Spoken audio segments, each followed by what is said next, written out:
সালাম আলাইকুম সবাইকে। মীর কাশেম আলী আমরা জানি, তাকে সবাই চিনি।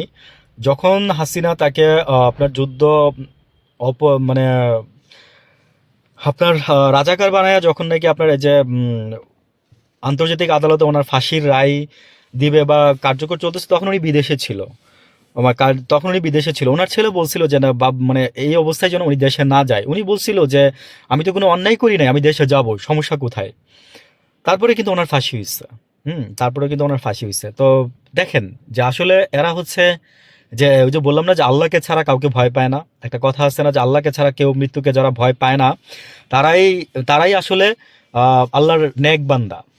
আমরা মাঝে মাঝে ওই যে ভণ্ডামি করি, হ্যাঁ, কিন্তু আসলে তারাই হচ্ছে আল্লাহর নেক বান্দা। আচ্ছা, এই কথাটা বলার আমার উদ্দেশ্য হচ্ছে পাশাপাশি মানে হাসিনার সাথে তো ওই লোকের মানে প্রশ্নই আসে না আমি কম্পারিজন করব। কিন্তু দেখেন মানে যখন মানে আহ, দরকার লাগে তখন তারা মনে করেন যে আপনার পালায়া দেশের বাইরে চলে যেতে পারে।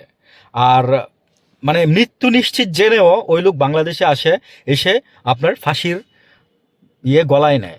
তো ওনার অগাধ আত্মবিশ্বাস ছিল যে উনি আপনার করবে না, কিন্তু উনি আসলে আসলে হাসিনাকে তো উনি চিনতে পারে নাই। তখন আমরাও হাসিনাকে চিনতে পারি না, বিকজ তখন সেটা ছিল 13 সাল।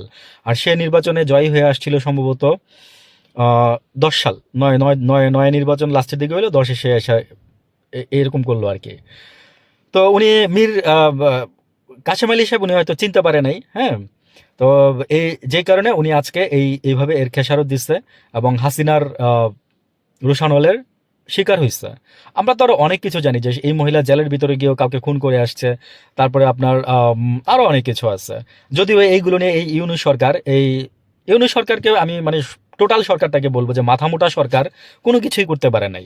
জাস্ট মাথামোটা সরকার, জাস্ট কোনো কিছুই করতে পারে নাই। আমরা অনেক আশাবাদী ছিলাম এই সরকারের কাছে।